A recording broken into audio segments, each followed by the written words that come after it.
কারণ ভাই আমরা একটু আপনার কাছ থেকে এটিও জানতে চাইবো, আপনি যে প্রসঙ্গে আমরা কথা বলতেছিলাম শুধু আমরা একটু অ্যাড করি যে আমাদের কাছে কিন্তু মনে হচ্ছে যে সব দিক থেকেই বিএনপি যেহেতু যদি এখন নির্বাচন হয় ধারণা করে না হয় যে বিএনপি ক্ষমতায় আসবে, সব দিক থেকে বিএনপির প্রতি কিন্তু একটা আক্রমণের চেষ্টা আছে এবং বিএনপিও সেই চেষ্টাটা মানে সেই গোবর গু গায়ে মেখে আরও গোবর গু উৎপাদন করার ব্যাপারে তারা নিজেরাও বেশ সচেষ্ট আছে। আপনি যদি বিএনপির প্রসঙ্গটা একটু বলেন।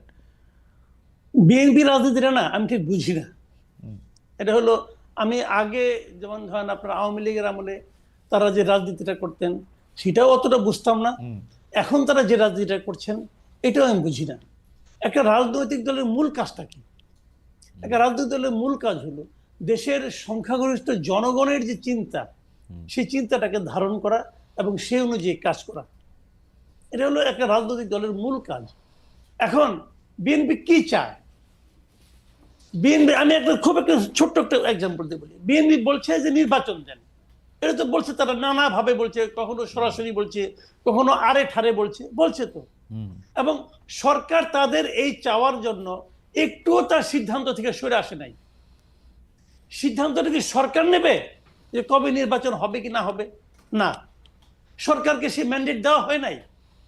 সিদ্ধান্ত নেওয়ার দরকার দায়িত্ব সরকারের না, একক দায়িত্ব সরকারের না, সিদ্ধান্ত নেবে জনগণ। এখন জনগণ কি চায়, বিএনপি কি সেই চাওয়াটাকে ধারণ করতে পারে? আমার কাছে মনে হয় না। বিএনপির এক এক নেতা এক এক সময় এক এক কথা বলে। কখনো বলে যে এই সরকারকে আমরা শেষ পর্যন্ত সমর্থন দিব, আবার সরকারের সঙ্গে তার নির্বাচনে বলে যে না, নির্বাচনের ব্যাপারে আমি একমত না। আবার আরেক নেতা দেখলাম বলে যে আমরা প্রতিদিন বলবো আপনারা অনির্বাচিত ম্যান্ডেট প্রাপ্ত না, এগুলি বলে। মানে এই সমস্ত কথার মানে না রকম কথামালা দেখি আমরা। বাট আমি আপনাকে সিম্পলি বলি, এই দেশের মানুষ বিএনপি কি না চায় আমি জানি না, আমার জানার দরকার নাই। কে নির্বাচন হলে বিএনপি আসবে না, আওয়ামী লীগ আসবে না, জামাত আসবে না, ছাত্ররা আসবে না, ডক্টর ইউনূস আসবে, এটা নিয়ে আমার কোনো মাথা ব্যথা নাই। আমার কথাটা হলো আমি আমার ভোটটা দিতে চাই। 30 বছর হয়ে গেছে ভাই, 35 বছর হয়ে গেছে একটা মানুষের, সে জানে না ভোট কিভাবে দিতে হয়, জাতীয় নির্বাচনে কিভাবে ভোটটা দিতে হয় সে এইটা জানে না। সেই লোকের কাছে কিন্তু তারেক রহমানের কোনো ফ্যাক্টর না, তার কাছে ইউনূসের কোনো ফ্যাক্টর না, তার কাছে ওই ডাক্তার শফিকুল ইসলামের কোনো ফ্যাক্টর না।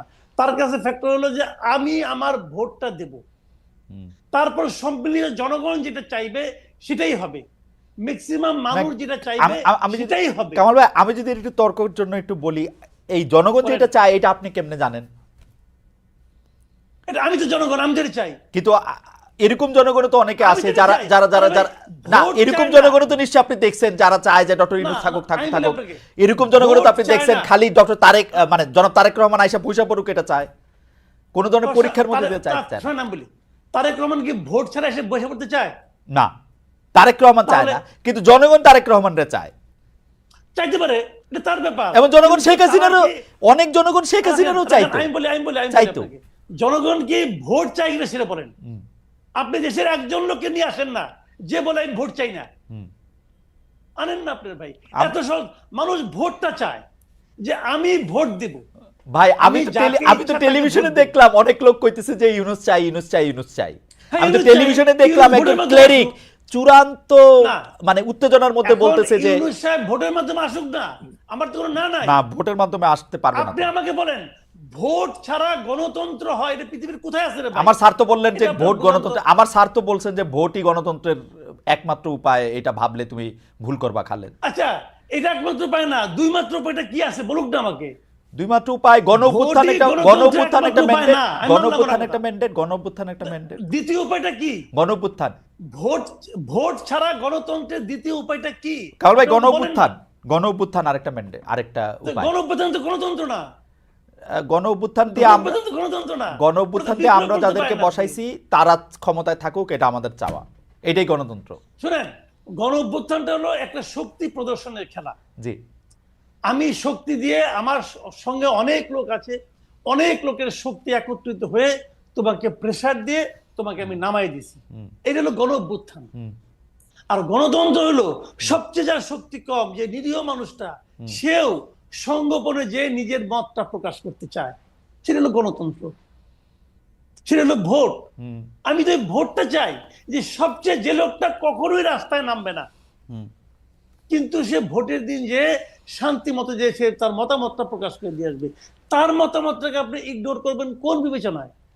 কামাল ভাই, আমরা জনগণ তার মতামত দেওয়ার অবস্থায় এসছে কিনা, নাকি ওই সংস্কারগুলি না হলে জনগণ মতামত দিতে পারবে না, আবারও একটা ফেসিস্ট কাঠামোর মধ্যে দিয়ে আমাদের যেতে হবে? আমি অবশ্য ফেসিস্ট নন ফেসিস্ট, আমি আমার অবস্থাটা বলি, আমি সবসময় গণতন্ত্রের পক্ষে, আমি সবসময় নির্বাচনের পক্ষে, যে যা আসবে সে নির্বাচন দিয়ে আসুক, কিন্তু আমার প্রশ্নটা এটা। আমি আপনাকে একটা কথা বলি ভাই। জি, যে সংস্কারটা তারা করতে চাচ্ছে, এটা নিয়ে কয়েকটা প্রশ্ন। একটা প্রশ্ন হলো, যে তারা সংস্কার করতে যাচ্ছে, সংস্কারটা যারা করছেন তারা কি এই সংস্কার করার জন্য যোগ্যতম ব্যক্তি কিনা, একটা প্রশ্ন আছে। যে সংস্কারের রিপোর্টগুলি হয়েছে, এই রিপোর্টটা কি একটা অসাধারণ রিপোর্ট এক একটা হয়েছে কিনা, এটা নিয়েও আমার সন্দেহ আছে। তারপরেও আমি হাইপোথেটিক্যালি তর্কের খাতিরে, যেহেতু আমাদের স্যার আছেন, আপনার স্যার তো আমারও স্যার, যেহেতু আমাদের স্যার আছেন, আমি ধরে নিলাম উনি জার্নালিজমের টিচার হওয়া সত্ত্বেও একটা অসাধারণ সংবিধান প্রণয়নের জন্য সুপারিশ করেছেন। আমি এটাও ধরে নিলাম স্যারের প্রতি ছাত্রের এক ধরনের ইয়ের কারণে, পক্ষপাতিত্বের কারণে ধরে নিলাম। তাতেই কি, সেটাই কি আপনার রক্ষা কবচ হয়ে গেল স্বৈরাচার না আসার? আপনাকে আমাকে সিম্পল একটা এক্সাম্পল দিয়ে বলি। পৃথিবীতে যত মুসলমান আছে তাদের জন্য একদম মানে অলঙ্ঘনীয় গ্রন্থ কোনটা, সংবিধান কোনটা? কোরআন শরীফ। রাইট। যে কোরআন শরীফের একটা অক্ষর পর্যন্ত এদিক সেদিক করা যাবে না। আপনি মুসলমান, আমিও মুসলমান, অন্য দেয়ালা বাদ দেন। আপনি যেভাবে কোরআনকে ফলো করেন, আমি কি সেভাবে কোরআনকে ফলো করি? প্রত্যেকটা মুসলমানকে, ফিলিস্তিনের গাজায় যারা আছেন তারা যেভাবে কোরআনকে ফলো করেন, সৌদি আরবের মুসলমানরা কি সেভাবে কোরআনকে ফলো করেন? বই তো একটা, আল্লাহর বই একটাই তো ভাই। কাজেই বইয়ের মধ্যে কি লেখা আছে, ওই মহাগ্রন্থে কি লেখা আছে, সেটা ইম্পর্টেন্ট না। ইম্পর্টেন্ট হলো সেই বইটা কারা ফলো করতেছে, সেটা ইম্পর্টেন্ট। রাইট। আপনি কি সংস্কার করলেন সেটা ইম্পর্টেন্ট না, সেই সংস্কারটা কারা পালন করছে কারা করছে না সেটা ইম্পর্টেন্ট। আমরা ওই আগের হাসিনা সরকারের সংবিধানকে আমরা অনেক সমালোচনা করি তো, আচ্ছা বলেন, এই যে এত সমালোচনা করি, তারপরেও কি সেখানে লেখা আছে যে প্রাইম মিনিস্টার যেখানে যাবেন তার বোন সেখানে একই ধরনের প্রোটোকল পাবেন? লেখা আছে? নাই তো। শেখ হাসিনা তো এখানে প্যারালাল শ্যাডো প্রাইম মিনিস্টার ছিল, এই দেশে ছিল নাকি? ছিল তো।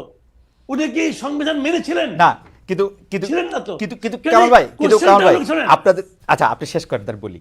আমি বলি আপনাকে, কোশ্চেনটা হলো কি, আপনি যদি ক্ষমতাবান না হন, যেমন ৭২-এর সংবিধান তুলনামূলকভাবে আমরা অনেকে ভালো বলি, সেই সংবিধানকে শেখ মুজিবের মুখের উপর কেউ কোনো কথা বলতে পারতো? জিয়াউর রহমানের আমলে তার উপরে কেউ কোনো কথা বলতে পারতো? এইটা হলো ডিপেন্ড করে। আবার শাহাবুদ্দিন আহমেদ, উনি তাকে তত্ত্বাবধায়ক সরকারের প্রধান ছিলেন, ওই সময় কোনো ওরকম কোনো ক্ষমতাও ছিল, তাও তো অনেক কিছু করছে। বিষয়টা হলো ব্যক্তি, বিষয়টা হলো মানসিকতা, এবং ব্যক্তি কখন সঠিক কাজটা করে, যখন তার মধ্যে একদিকে থাকে ভালো মানুষই, আরেকদিকে থাকে ভয়। ভয়টাও থাকতে হয়। কিন্তু আমি মনে করি ২৪-এর যে গণ অভ্যুত্থান, এটার মাধ্যমে শাসক শ্রেণীর মধ্যে একটা ভয় ঢুকে গেছে যে এই কাজ আমার আর করা উচিত হবে না, করলে আমি ধরা খাইতে পারি, এইভাবে আমাকে অবাপতন হইতে পারে। এই ভয়টাকে থাকতে থাকতে আমাদের উচিত ছিল একটা নির্বাচন করা। আমরা ইন্টেনশনালি সেই ভয়টাকে ভেঙে দিচ্ছি। আমার কাছে এটা হচ্ছে গণতন্ত্রের জন্য সবচেয়ে বড় ভয়ঙ্কর অবস্থা। আপনি যেটা বলতেছেন, আমার মনে হয় কামাল ভাই, আমিও সেই জায়গায় আছি, কিন্তু আমার কাছে মনে হয় যে ভয়টা শাসক শ্রেণী পাইছে, যে আমি যতভাবেই আমার ক্ষমতা সিমেন্টেড করি কিনা, একদিন সকালবেলা আমি নিজেকে দেখতে পাবো হচ্ছে ভারতের কোনো এক বেসমেন্টে। এই এই এই যে একটা ভয়, এই ভয়টা আরেকটু সংহত করার জন্যই কি আমাদের সংবিধানে কিছু মানে কিছু সংস্কার এই মুহূর্তে করা যায় কিনা, যেটা আসলে ফেসিস্ট হইতে একজনের বাধা দিবে? যোগ্যতার বিচার আমি করতে চাই না। বাংলাদেশে কে যোগ্য কে অযোগ্য, বড় বড় যোগ্য লোকেরাই ৮৫টা করে বই লেখছে শেখ হাসিনারে নিয়ে, বড় বড় যোগ্য লোকরাই তেল দিতে দিতে ফ্লোর পিছলা করে ফেলছে। আমরা আমাদের বড় বড় উপাচার্যদের দেখছি হত্যা দিয়া পায়ের কাছে পড়ে থাকতে, সাংবাদিকদের দেখছি কি করতে। তো যোগ্যতার বিচার আর কামাল ভাই কইরা আমরা আর কি করব? আমি তুষার ভাই একটু জানতে চাইবো যে এটি আমার শেষ প্রসঙ্গ, শেষ প্রশ্ন, কামাল ভাই একটু জবাব দেবেন, যারা আমাদের কোনো একটা সংস্কার এরকম আসে কিনা যেইটা করলে, সংবিধানে করলে বা আমরা এটার ঘোষণা দিলে, যেটা একটা ঘোষণাপত্র দিলে আরেকটা রাজনৈতিক দলের, আরেকটা সরকারের ফেসিস্ট হয়ে ওঠার পথে অন্ততপক্ষে পথে একটু কাটা বিছানো হয়? মানে পারবো না আটকাইতে, কিন্তু একটু এরকম কিছু কি আসে কিনা?